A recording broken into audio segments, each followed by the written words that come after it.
Oke.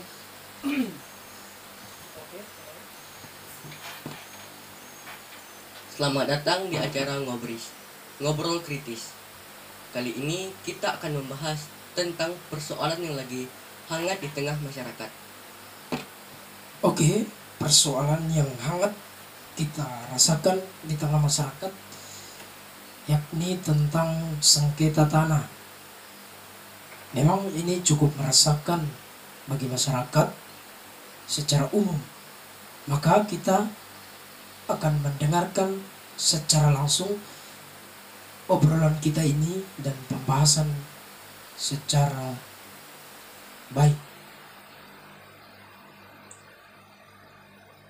Mari kita saksikan.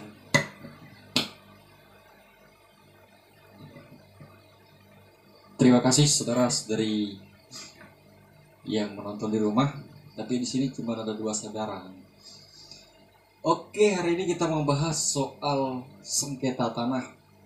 Ini memang lagi hangat dibicarakan di tengah masyarakat karena saya kemarin bertemu juga dengan anggota dewan yang mereka lagi giat-giatnya rapat soal sengketa tanah, khususnya batas wilayah satu kecamatan dan kecamatan, dan beberapa tokoh adat juga dari tokoh yang mengalami persoalan karena persoalan sengketa tanah antar kampung mereka tidak pernah selesai dari tahun ke tahun. Dari pergantian pengurus desa juga selalu kemudian hari diukit-ukit lagi. Pertanyaannya, kenapa persoalan tanah ini selalu diangkat dan selalu menjadi polemik yang terus hangat di tengah kehidupan kita? Mulai dari antar warga yang berebut geser-geser patok, nah kemudian meningkat ke antar kampung yang tidak pernah selesai, bahkan ini bisa menjadi konflik berkepanjangan. Entah kepentingan apa sih sebenarnya yang dibalik agenda perebutan tanah ini. Antar kabupaten juga begitu. Nah, maka itu yang dibahas oleh para anggota dewan itu ya, soal sengketa antar kabupaten, antar provinsi, bahkan ya persoalan ini tidak akan selesai juga karena negara juga masih bersengketa soal batas-batas negara satu dengan yang lain. Tentu saja menurut saya yang paling penting yang harus kita lihat tuh apa ya, apa yang membuat tanah itu selalu menjadi rebutan. Kalau menurut saudara berdua apa ya? Rupanya tanah ini memang menjadi semacam sebuah harta yang diperebutkan oleh banyak orang begitu. Dan menurut saya hal yang mendasari persoalan semacam ini mungkin salah satunya adalah soal masa depan, di mana tanah itu menjadi jaminan untuk orang-orang yang mempersoalkan itu untuk kemudian mempertahankannya menjadi aset di masa depan. Mungkin salah satunya begitu menurut saya. Iya, benar sekali. Salah satu memang orang berpikir tentang masa depan. Bumi ini setiap tahun itu selalu penduduknya bertambah kan. Dan dalam prinsip ekonomi, sesuatu yang semakin langka maka dia akan semakin tinggi nilai jualnya. Nah, tanah ini kan tidak mungkin bertambah, tanah ini tidak mungkin bisa diperbaharui, maka jumlahnya semakin berkurang ya untuk pembangunan ini dan itu. Maka soal nilai dari tanah itulah yang membuat ada agenda-agenda untuk memperebutkannya. Bahkan yang sudah sah memiliki legalitas itu juga kadang bisa diukit lagi, bisa dipersoalkan lagi. Nah, apalagi yang masih tradisional ya, hanya soal tanam tumbuh, hanya soal patok saja, tidak ada hitam di atas putih. Nah, maka kita juga memaklumi sih bahwa persoalan tanah ini memang tidak akan pernah selesai. Ya, apalagi khususnya konteks kita ya, kita Ya, di Kalimantan Timur ini kan akan menjadi ibu kota negara. wow, Wow, ibu kota iya, negara. iya, ya. Kita kan bukan apalagi bapak kota negara ya. Iya, betul. Iya, kita tahu bahwa di sini ya kita akan banyak sekali pembangunan dan arus migrasi penduduk dari berbagai wilayah akan ya mencari peluang di mana mereka bisa membangun, dan tempat-tempat strategis itu sudah menjadi sasaran untuk pembangunan, target sasaran mereka. Nah, oleh sebab itu maka kita melihat kalau persoalan tanah ini yang tidak akan pernah selesai, ya, mungkin kita tidak akan bisa memberikan solusi yang betul-betul Menyelesaikan ya. menyelesaikan. Kita mungkin betul-betul menyelesaikan ini karena kalau dari level akar rumput kita di bawah, ya kan, atau yang di barisan yang paling akhir ini atau masyarakat kecil ini, Iya. ya kita sebenarnya merasakan dampak dari kebijakan dari pusat sebenarnya. Saya berteman dengan beberapa anggota LSM yang sungguh-sungguh melihat problem dasar dari sengketa tanah ini, dan ini ada kekuatan besar yang tidak mudah untuk dilawan. Kekuatan besar itu meliputi 4 elemen. Elemen pertama tentunya adalah pemerintah sendiri, karena sejak zaman Belanda seluruh kekayaan alam Indonesia itu sudah dibuat petanya. Jadi ada itu. Iya. Ya, ada petanya. Iya. Ya, zaman itulah warisan Belanda dulu.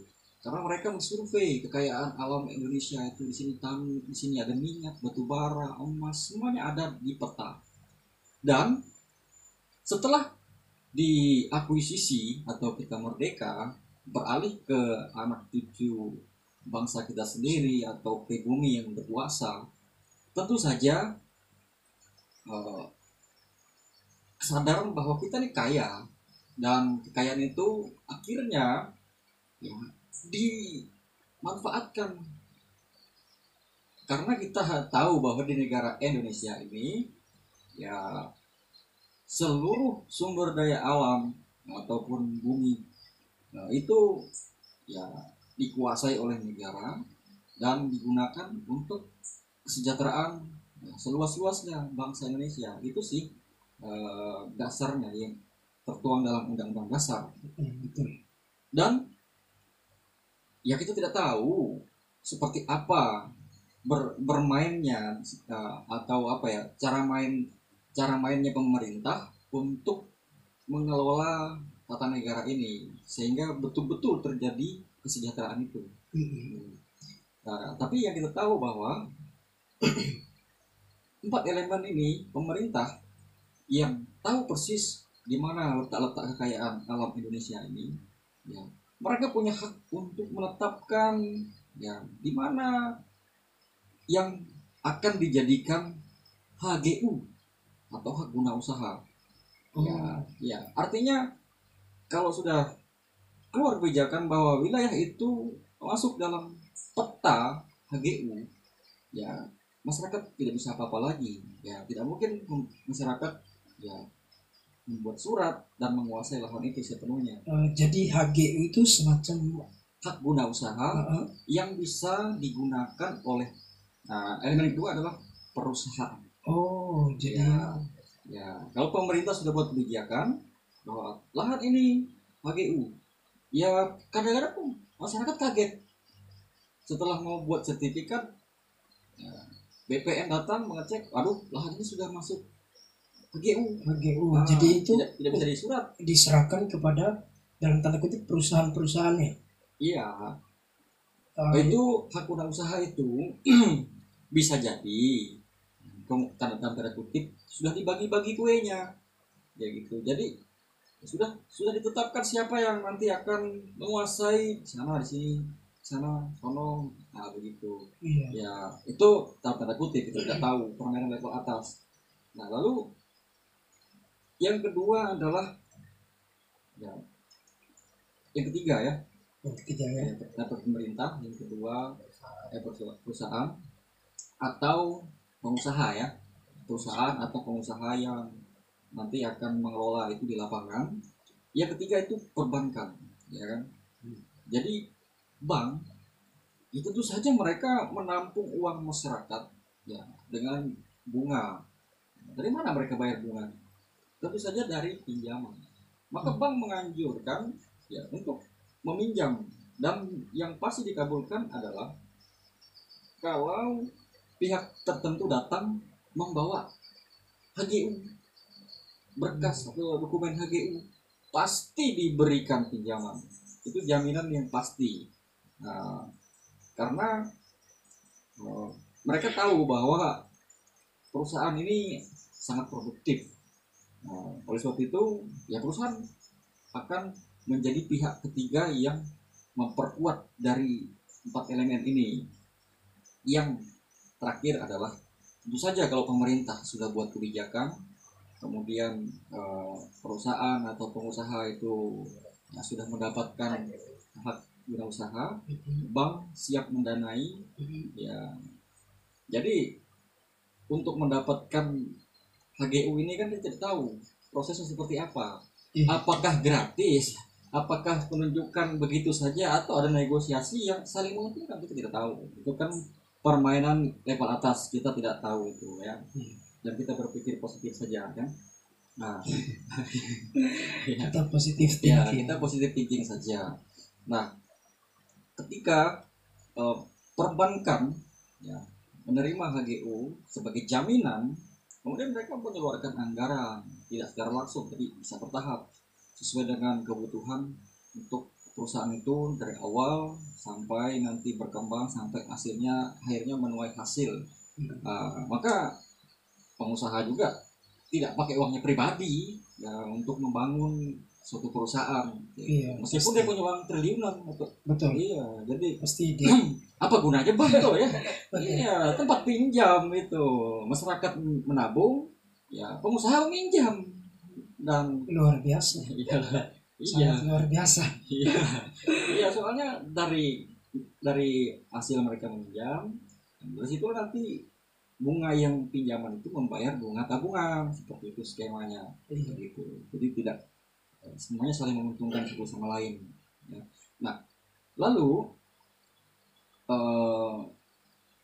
elemen terakhir tadi kan ya kalau semuanya sudah secara legalitas sudah sah, maka aparatur sipil ya tentara, kepolisian ya semuanya tidak akan mempersulit, bahkan memberikan dukungan, mengawal. Dan mereka kan aparatur penegak hukum, jadi apapun yang sesuai dengan hukum ya itu menjadi backingan ya kan, melawan perusahaan, melawan pemerintah, melawan bank, itu kan berarti sama dengan melawan penegak hukum kan. Maka kekuatan besar ini. Maka kalau ada suatu perusahaan ya masuk ke lahan-lahan HGU atau tanah masyarakat, ya masyarakat sedang berhadapan dengan kekuatan besar, maka seringkali terjadi adalah konflik antara masyarakat dan masyarakat ya, karena namanya ketika masuk perusahaan pasti mereka akan berebut tanah, itu yang sering terjadi antara mereka atau penjualan timpang tindih. Nah, kemudian seringkali juga mereka mengajak atau membentuk membentuk suatu kelompok yang didukung oleh LSM dan sebagainya untuk mendemo ataupun menentang perusahaan atau menuntut hak mereka ke perusahaan. Itu seringkali ya mental gitu ya, karena ini kan sedang melawan kekuatan besar. Iya, bayangkan 4 elemen tadi yang kemudian ya semacam bermain di belakang masyarakat ya, yang notabene ya tidak di luar dari 4 elemen itu tadi. Ya. Jadi dan ini skemanya adalah eh, dari pusat itu turun ke bawah. Jadi kita tidak mungkin eh, menyelesaikan persoalan sengketa ini, karena ini kita lihat tadi kan, negara antar negara saja masih sengketa, antar provinsi masih sengketa, antar kecamatan sengketa, antar kampung juga sengketa. Jadi persoalan ini tidak akan pernah selesai karena dari pusat sebenarnya memang sudah tidak akan pernah selesai begitu. Nah, belum lagi kalau kita lihat masyarakat yang di daerah yang terpencil pedalaman harus berhadapan dengan kekuatan yang besar ini.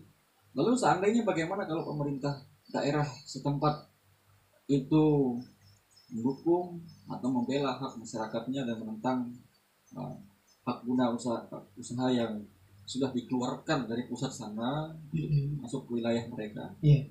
Ya, itu susah juga sebenarnya, karena dalam struktur pemerintahan itu ada kebijakan dari atas yang tidak bisa ditentang oleh daerah. Rupanya semakin rumit memang Iya. persoalan ini.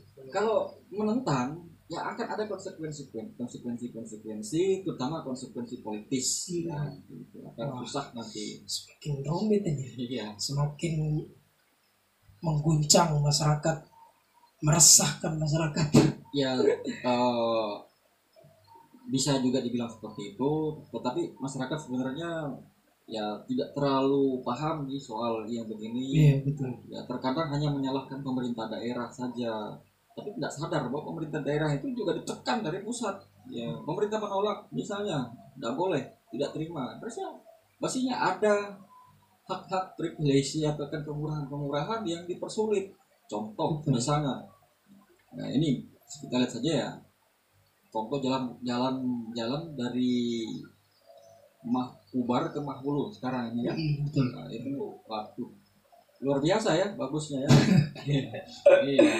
Jadi seringkali masyarakat hanya menyalahkan pemerintah daerah, tapi kalau kita lihat lagi prosesnya, bahwa ini kalau secara politis juga ada efeknya. Barangkali wilayah kita bukan wilayah pemenangan dari yang penguasa di pusat, bisa juga seperti itu. Begitu, maka ya itu juga berpengaruh, bukan hanya soal siapa yang berkuasa di sini, tapi siapa yang berkuasa di sana. Semakin ke pusat ya semakin besar kekuatannya. Jadi rujukannya tetap ke pusat. Iya. Iya, jadi apapun persoalan di kabupaten, di kecamatan itu memang kita mempersoalkan itu, tapi kemudian mereka yang di kabupaten, di kecamatan itu juga ya perlu mendapat dukungan dari pusat. Tetap kalau tidak mendapat dukungan itu sama saja kita ya tetap bermasalah begitu. Ya. Dalam arti jalan tetap ya begitu, kemudian tanah dan lain sebagainya. Ya persoalannya memang dari pusat itu tadi. Iya, dari pusat belum bisa menyelesaikan itu. Ya belum lagi kita melihat peraturan perundang-undangan itu seringkali juga timpang tindih. Betul, Ya, kan? betul. Ya. Dulu ada kebijakan otonomi daerah sehingga setiap daerah itu bisa mengeluarkan suatu kebijakan. Iya, betul. Ya, kebijakan untuk bagaimana mensejahterakan masyarakatnya. Jadi ada peraturan-peraturan yang boleh bertentangan dengan kebijakan pusat. Iya, gitu. Nah, tapi juga peraturan timpang tindih ini ya kadang-kadang menimbulkan pertanyaan juga. Misalnya, kenapa peta dulu pernah mencuat dalam berita bahwa lahan HGU di Kalimantan Timur itu lebih luas daripada luas Kalimantan Timur secara real. Bagaimana itu? Oh begitu. Iya, berarti dihitung laut juga tuh. Nah, itu. Maka persoalan tanah memang tidak akan pernah selesai.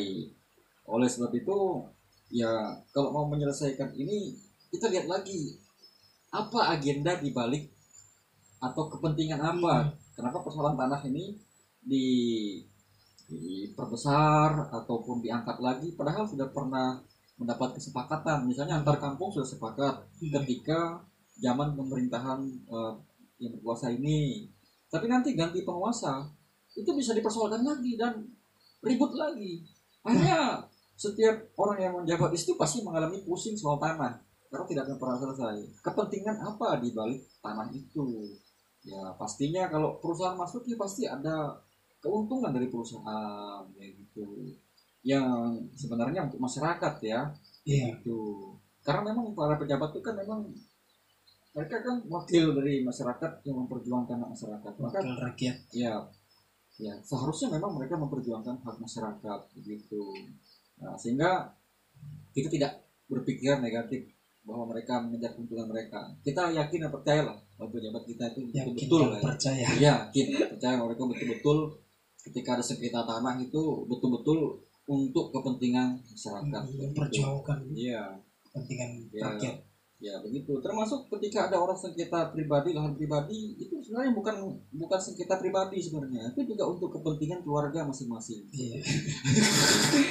Karena dia punya anak cucu kan, anak tinggal di mana nanti.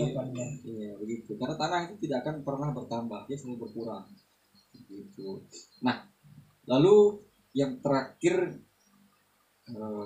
kira-kira apa nih yang terakhir? Kayaknya spesial nih. Gimana nih? Spesial itu adalah menurut saya benteng terakhir untuk kita bertahan di tanah kita sendiri. Artinya kita bisa menjaga kelestarian alam kita yang indah ini, terutama di Kabupaten Mahakam Ulu yang masih adalah perawan tingtong. Ini masih tingtong, masih murni ya. Ya, masih murni. Ini adalah menurut saya adalah kekuatannya itu adalah pada masyarakat adat ya. Nah, dengan masyarakat adat itu dari tradisi, budaya dan hukum adatnya. Ya. Dan ini yang menjadi dilema adalah hukum adat ini menurut saya itu legitimasinya oleh negara itu masih tarik ulur ya. Antara diakui atau tidak, antara kalau diakui tapi di sisi lain ada hal-hal yang mempersulit. Karena menurut saya ini kekuatan yang sangat besar ya, di hukum adat, di masyarakat adat ini. Kenapa? Iya. Karena masyarakat adat ini kan independen. Kalau pemerintahan itu kan kita lihat ini ada hierarkis. Pemerintahan pusat itu kan membawahi sampai ke daerah. Masa kalau mereka melawan, menentang kan itu tidak taat atau tidak sevisi. Padahal kan harus sevisi. Yang benteng terakhir menurut saya adalah masyarakat adat. Karena ini independen. Murni mereka mempertahankan apa yang menjadi kepentingan masyarakat di suatu tempat begitu berdasarkan nilai-nilai kebudayaan atau kearifan lokal. Kalau lihat dari sejarahnya bangsa Indonesia ini juga nilai-nilai dari Pancasila yang jadi dasar negara kita ini juga adalah merupakan kristalisasi dari nilai-nilai budaya ya, hukum adat kita yang disarikan dari seluruh Nusantara ini ya. Dan Dr. Hatta itu Muhammad Hatta itu adalah seorang doktor hukum adat ya. Dan ya saya yakin sekali bahwa masyarakat adat adalah benteng terakhir yang bisa dengan bersatu bersama dengan masyarakat itu mempertahankan bagaimana yang seharusnya mereka ya mendapat perlakuan gitu kan. Artinya kalau seandainya masyarakat adat itu menentang bahwa ya kami menolak perusahaan, kami ingin mengelolanya secara ya tradisional, atau kalau pemerintah mau membantu ya kami mengelola sendiri. Artinya ya mandiri ya. Ya, artinya ekonomi kerakyatan yang dikembangkan, tidak harus melalui yang secara besar-besaran dengan eksploitasi hutan alam kita yang indah ini. Jadi seperti itu. Tapi saya melihat ini yang menjadi kebingungan ataupun keresahan masyarakat karena ada pilihan kan, apakah mau menjadi desa atau kampung atau menjadi masyarakat adat begitu. Karena misalnya begini, ada misalnya tanah wilayah adat begitu. Dan ini dinyatakan lahan ini HGU hak guna usaha atau boleh digunakan untuk eh, pembangunan dan sebagainya. Sementara masyarakat adat mengatakan ini hutan adat, ya hutan lindung adat gitu kan, kayak gitu. Dan itu tidak boleh digunakan untuk kepentingan komersil. Nah, atau yang menjadi kekayaan adat boleh digunakan tapi untuk kesejahteraan masyarakat setempat, gitu. Tidak oleh pengusaha besar atau perusahaan gitu kan.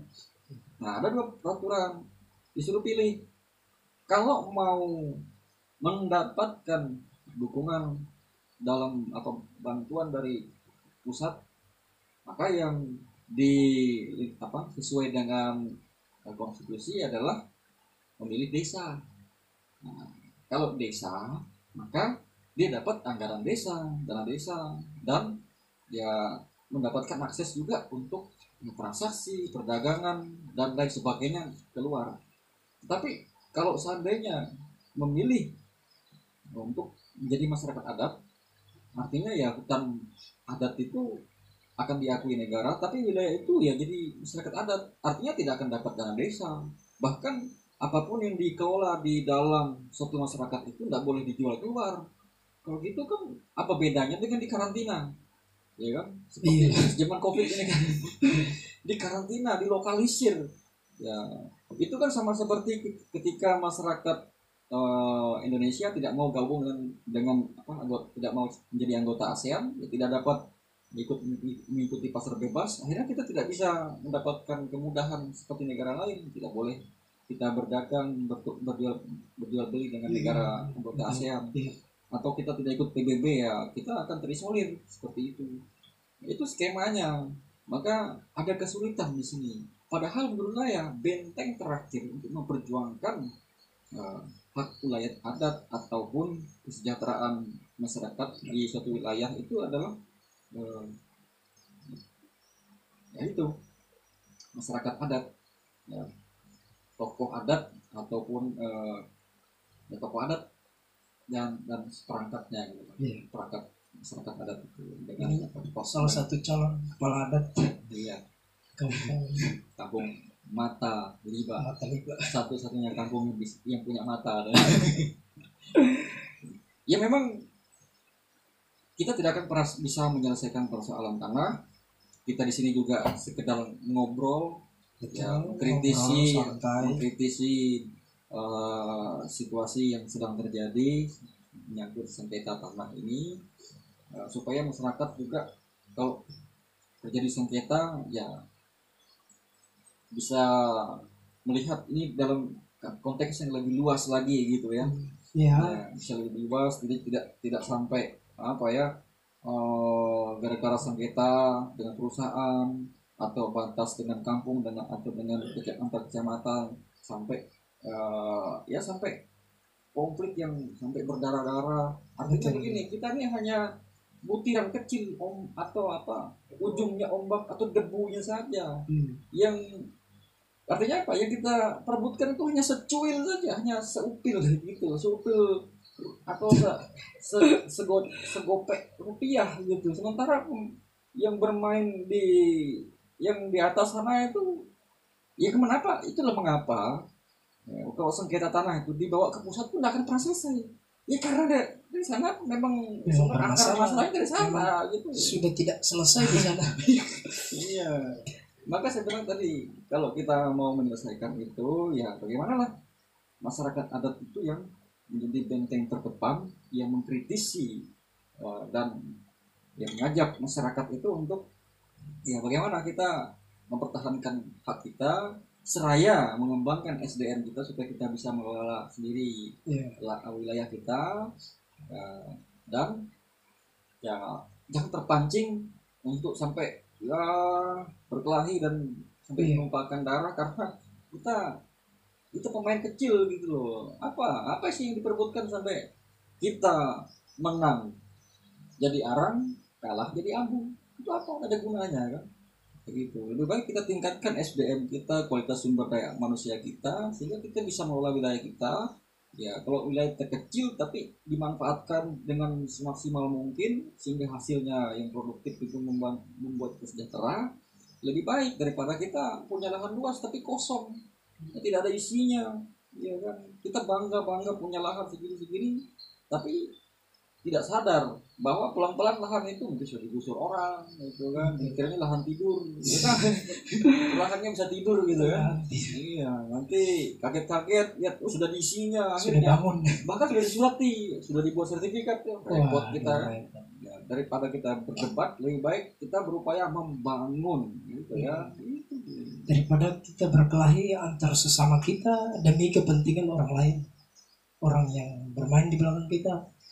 Nah, lebih baik kita bekerja sama, ya saling yang membantulah untuk mempertahankan kemudian mengolahnya dengan baik.